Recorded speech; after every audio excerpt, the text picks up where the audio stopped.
नमस्कार, मैं हूं रविंद्र जैन और आप देखना शुरू कर चुके हैं सबकी खबर। आज हम बात करेंगे मध्य प्रदेश में बागेश्वर धाम के पीठाधीश्वर पंडित धीरेन्द्र शास्त्री की जो दूसरी यात्रा निकली है, जिसका समापन कल मथुरा में हुआ है। दरअसल ये जो बागेश्वर महाराज के नाम से प्रसिद्ध हैं धीरेन्द्र शास्त्री, इनने ये दूसरी यात्रा निकाली थी। पहली यात्रा इन्होंने निकाली थी बागेश्वर धाम से ओरछा तक, और उस यात्रा का जो थीम थी, उसका जो नारा था, वो था जात पात की करो विदाई, आपस में हम भाई भाई। वो लोगों को समझ में आई कि भाई इन्होंने खासकर उन वर्गों को जो बेचारे पिछड़े हैं, जो दलित हैं, जो अनुसूचित जाति के हैं, सबको एक माला में पिरोने के लिए ये यात्रा निकली थी। और वास्तव में उस यात्रा में वो माहौल भी दिखाई दिया था। लेकिन अब ये जो दूसरी यात्रा 7 तारीख को शुरू हुई थी, 7 नवंबर को, जो 16 तारीख को मथुरा में समाप्त हुई है, ये दिल्ली से मथुरा तक की यात्रा थी। और इसकी जो थीम थी वो था हिंदू एकता यात्रा। चलिए ठीक है, बहुत बढ़िया बात है। लेकिन इसके पीछे जो उनका मकसद था, जो बड़े खुल के कह रहे थे कि इस भारत को हमें हिंदू राष्ट्र बनाना है। क्या वाकई भारत हिंदू राष्ट्र बनाने की भूमिका शुरू हो चुकी है? क्योंकि इस यात्रा को जिस तरह से भारतीय जनता पार्टी के नेताओं ने समर्थन दिया, जिस तरह से भारतीय जनता पार्टी के केंद्रीय नेतृत्व का अपनी पार्टी के सांसदों को, मुख्यमंत्रियों को, पार्टी नेताओं को संकेत थे कि आपको यात्रा में शामिल होना है, तो क्या अब भारतीय जनता पार्टी ने अपना कोई नया एजेंडा शुरू किया है जो बागेश्वर के कंधे पर रखकर शुरू जो पूरा करने की योजना है? दरअसल ये जो यात्रा थी, इस यात्रा में हमने 3 मुख्यमंत्रियों को देखा। पहला यात्रा शुरू हुई दिल्ली से, तो दिल्ली की मुख्यमंत्री रेखा जी को हमने देखा, गुप्ता जी को। यात्रा पहुंचे हरियाणा, तो हरियाणा के मुख्यमंत्री जी आए, सैनी जी। उसके बाद में मध्य प्रदेश के, चूंकि बागेश्वर धाम के बाबा हैं, तो मध्य प्रदेश के मुख्यमंत्री को भी हमने सड़क पर खाना खाते देखा, बाबा के साथ चलते देखा। मध्य प्रदेश के तमाम बड़े नेता वहाँ पहुँचे, तमाम सांसद वहाँ पहुँचे। लेकिन जो एक चीज चर्चा में रही वो ये कि योगी जी इस यात्रा के आसपास भी दिखाई नहीं दिए। उत्तर प्रदेश तक के लिए यात्रा थी। यात्रा का एक एजेंडा ये भी था कि मथुरा में भगवान कृष्ण का उस स्थान पर मंदिर बनना चाहिए जो उनका जन्म स्थान है। ये भी एक एजेंडे में शामिल था। और ये एजेंडा भारतीय जनता पार्टी का है, संघ का एजेंडा है। तो पर योगी आदित्यनाथ जी, जो उत्तर प्रदेश के मुख्यमंत्री हैं, वो इस यात्रा में क्यों नहीं आए? उन्होंने दूरी क्यों बनाई? इस यात्रा को सफल बनाने के पीछे मतलब बहुत से लोग इस बात की चर्चा करते हैं कि नरेंद्र मोदी जी का ये एजेंडा था। अमित शाह जी अपने काम में लगे हैं, पर मोदी जी का कहीं ना कहीं इस यात्रा को कहना चाहिए संरक्षण था या उनकी इच्छा थी। तो क्या नरेंद्र मोदी जी की इच्छा के विरुद्ध योगी आदित्यनाथ जी वहाँ नहीं पहुँचे? बहुत सारे सवाल हैं कि अब ये जो बाबा हैं, हालांकि बाबा क्या, अभी तो उनकी शादी भी नहीं हुई है, अभी 27 साल का नौजवान है जिन्हें बागेश्वर बाबा के नाम से बोलते हैं। उन्होंने खुद ही कहा है कि वे संत नहीं हैं, महंत नहीं हैं, वे तो एक ग्रस्त हैं, जो कथाकार हैं, जो आने वाले दिनों में अपना विवाह भी करने वाले हैं। तो वे भारतीय जनता पार्टी के एजेंडे के तहत कैसे आगे बढ़ रहे हैं? बहुत सारे सवाल मेरे दिमाग में हैं। लेकिन मैं जोड़ता हूँ मध्य प्रदेश के, देश के बड़े पत्रकार हमारे मित्र देव श्रीमाली जी को, जो संयोग से ग्वालियर से आज भोपाल में हैं। और हम समझते हैं कि इस यात्रा के पीछे प्रत्यक्ष और अप्रत्यक्ष एजेंडा क्या है। देव भाई, आपका बहुत बहुत स्वागत है। आपने देखा, हमने और आपने तय किया था कि जब तक यात्रा चल रही है अपन साइलेंट रहेंगे, यात्रा के बाद अपन इसकी समीक्षा करेंगे। यात्रा कल समाप्त हो चुकी है, आज अपन इसकी समीक्षा करने जा रहे हैं। क्या लगता है आपको, इस बागेश्वर धाम की जो यात्रा है, क्या हम इसे भारतीय जनता पार्टी का प्लान बी कह सकते हैं? क्या नहीं, प्लान बी तो नहीं कह सकते हैं, लेकिन भारतीय जनता पार्टी की बात नहीं करेंगे। देखिए क्या है, जो मुझे लगता है कि विश्व हिंदू परिषद जो राम जन्मभूमि आंदोलन से जुड़ा हुआ था या कृष्ण जन्मभूमि आंदोलन से जुड़े हुए हैं, उसमें जो लोग 80 के दशक से शामिल हुए, उनमें से ज़्यादातर अब या तो हैं नहीं या बहुत बुजुर्ग हो चुके हैं। और चुनावों के पहले जो लोग हिंदुत्व का माहौल बनाते थे, निश्चित तौर पर उसका लाभ भारतीय जनता पार्टी को मिलता है कि दोनों की विचार एक जैसे हैं, दोनों का मार्ग, दोनों में लोग भी कॉमन रहते हैं। वो लोग अब या तो बुजुर्ग हो चुके हैं और या फिर अब उनका प्रभाव ख़त्म हो गया है।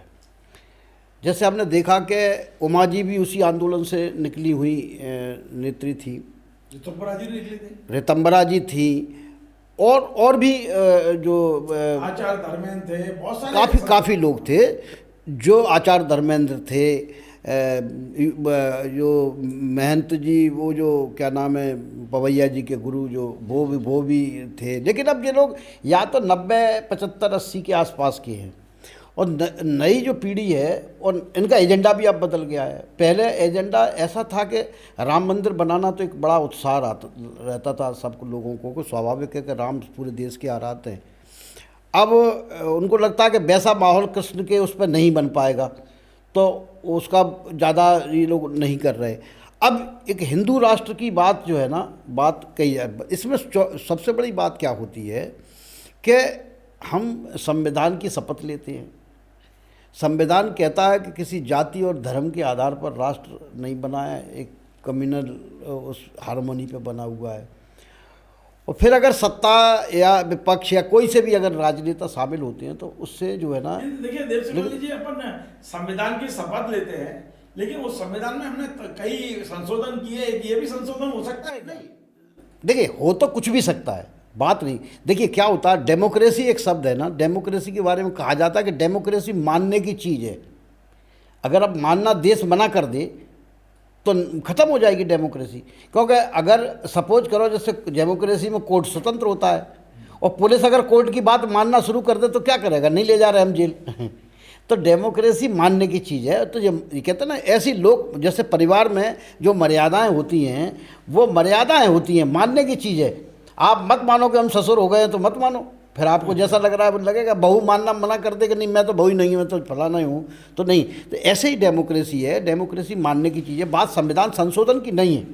संविधान संशोधन की जो व्यवस्थाएं की गई हैं वो लोक कल्याण के लिए की गई हैं और शासन जो है ना वो चलता है विकास के लिए, रोजगार, रोटी, कपड़ा, मकान, ज़रूरतों के मुताबिक लोग अच्छे से ज़िंदगी जी सकें।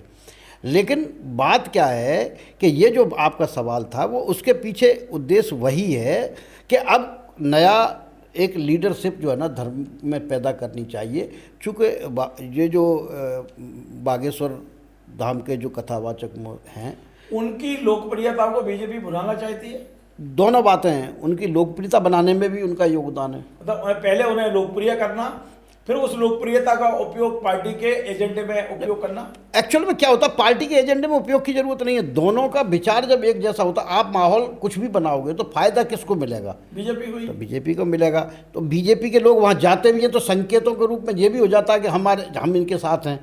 तो अब चूँकि वो कितने कम साल के हैं, 27 साल के हैं, 30 साल के हैं, तो उनके पास एक लंबा कैरियर है। तो एक बड़ा बैकअप चाहिए हिंदुत्व को, जो आंदोलन वर्षों से चला आ रहा है उस आंदोलन को आगे बढ़ाए।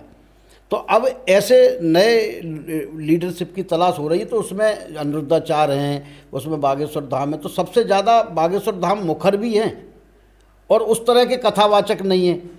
तो अभी उन पर मतलब वो और उनकी लोकप्रियता भी बहुत तेज़ी के साथ बढ़ाई गई। तो वो निश्चित तौर पर इन यात्राओं का उद्देश्य वही है, क्योंकि बहुत सारे लोगों का ऐसा मानना है कि जो अगला लोकसभा का चुनाव होगा उसमें एक स्टार प्रचारक के रूप में हिंदुत्व के वो सामने आएंगे।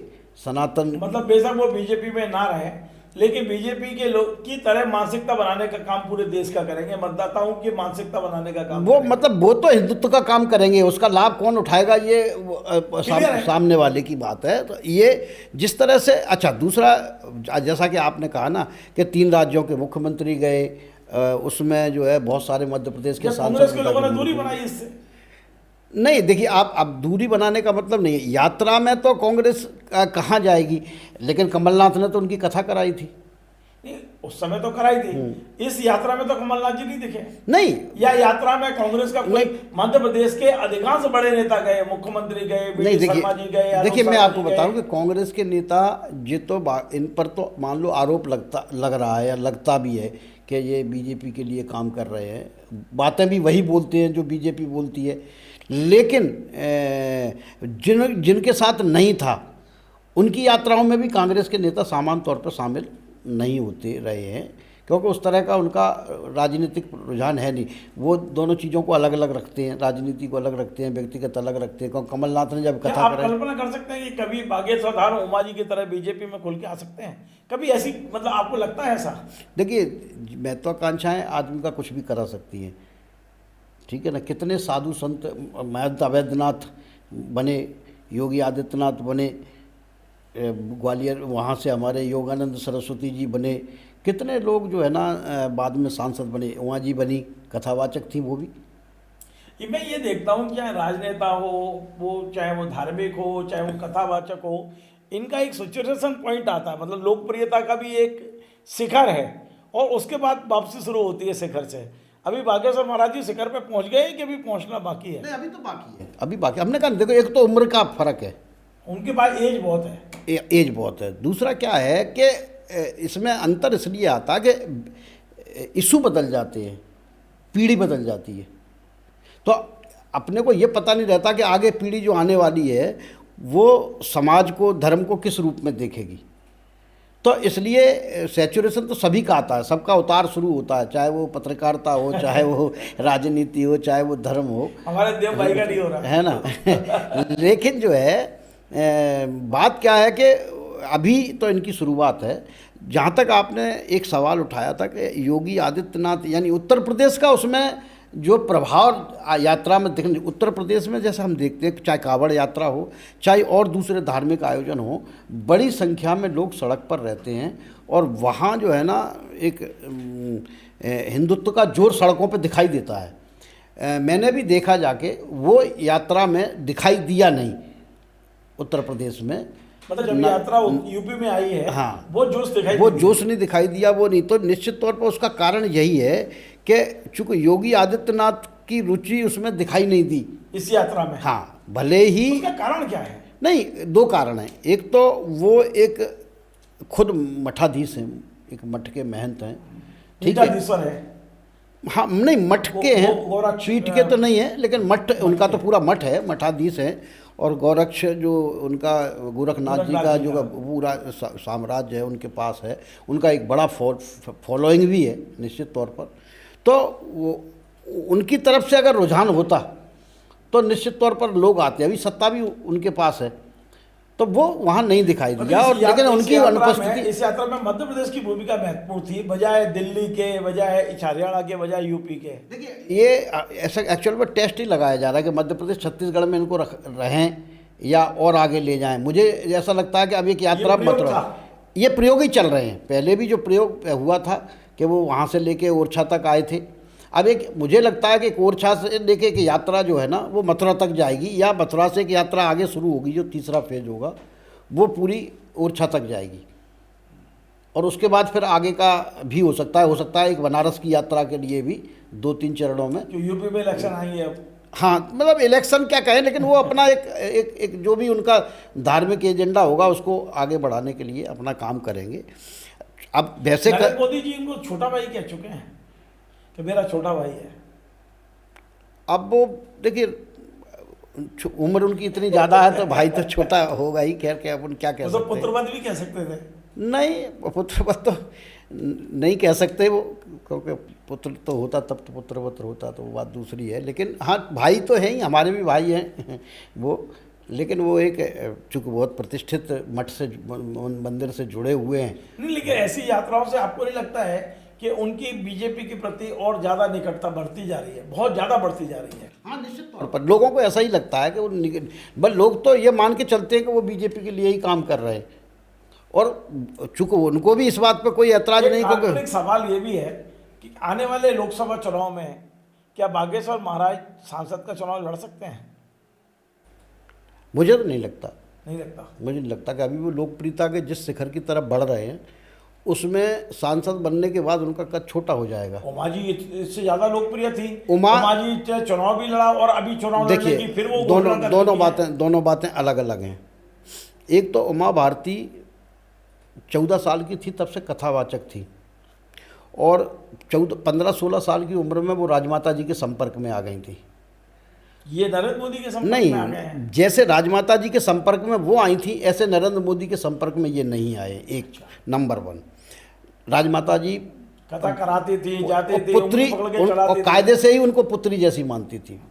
ठीक है, ये पुत्रवत मानते हैं, क्या पुत्रवत नहीं, कहें भाई जैसे मानते छोटा भाई हैं, बोलते हैं। है ना, लेकिन वैसा नहीं, वैसी स्थिति नहीं है, नंबर 1। नंबर 2, बीजेपी की भी अब वैसी स्थिति नहीं है। बीजेपी एक शक्तिशाली दल है देश में, आ जाओ तो ठीक है, वैसे उनके पास मतलब किसी के लिए कोई जगह नहीं है कि किसी के कारण हम आ गए, क्योंकि वो वहाँ तक पहुँच चुके हैं, है ना, एक शिखर छू चुके हैं, और शिखर पर न केवल छू चुके हैं, उस शिखर पर लगातार काबिज भी हैं। मैं एक बात देख रहा हूँ देव भाई, मध्य प्रदेश में 2 बड़े कथावाचक खड़े हुए हैं पिछले 8-10 साल में, एक प्रदीप मिश्रा जी और एक पंडित धीरेन्द्र शास्त्री जी। भारतीय जनता पार्टी ने धीरेन्द्र शास्त्री की तरफ पूरा फोकस कर दिया है, प्रदीप मिश्रा पर है लेकिन उतना नहीं है, 20% और 80% मान सकते हैं।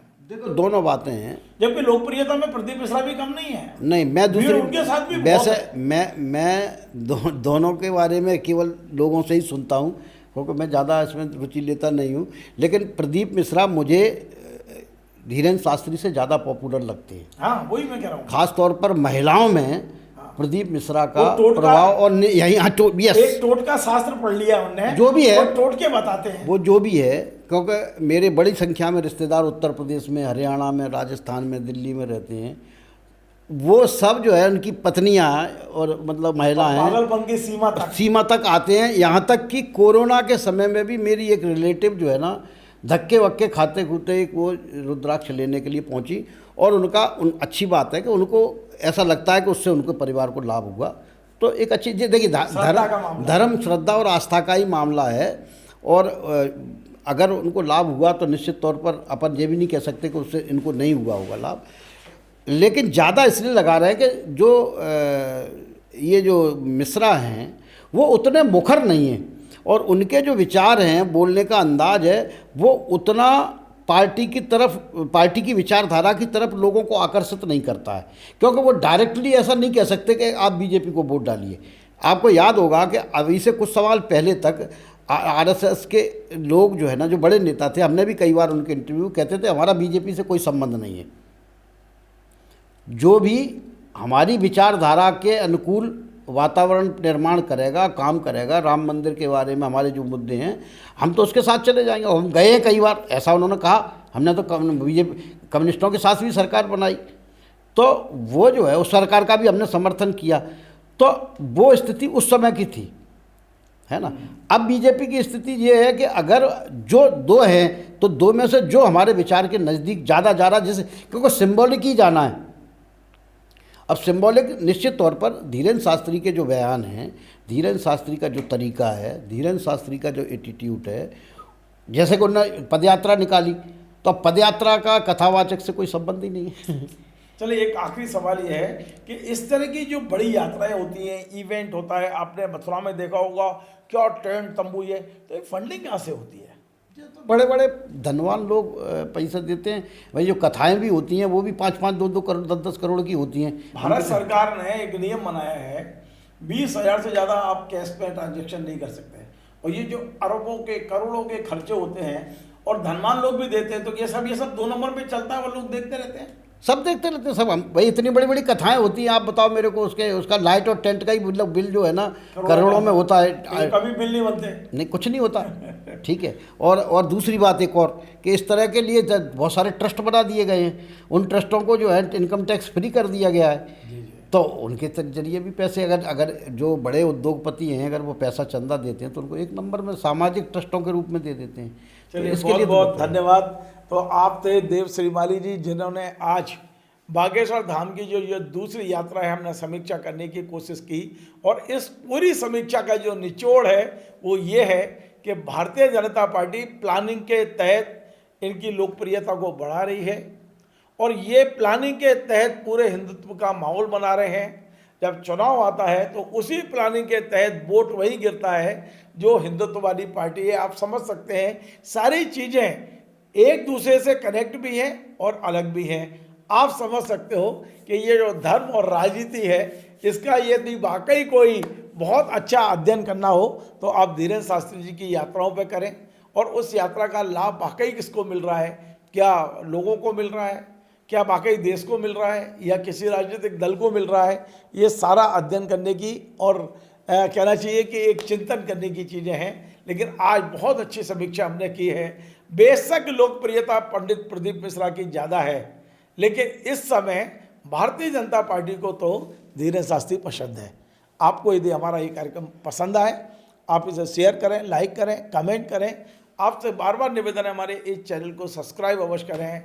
धन्यवाद। Join the next be the best Bundelkhand का सबसे विशाल और आधुनिक विश्वविद्यालय ज्ञानवीर यूनिवर्सिटी। ये सिर्फ एक यूनिवर्सिटी नहीं, ये है आपके सपनों का लॉन्च पैड। यहाँ मिले आपको smart classrooms, modern campus, updated labs और एक्सपीरियंस्ड फैकल्टी। हर स्टूडेंट को मिलता है कॉन्फिडेंस, ग्रोथ और एक ब्राइट करियर का प्रॉमिस। नए सेशन के लिए एडमिशन ओपन है, तो इंतजार कैसा? आज ही कांटेक्ट कीजिए।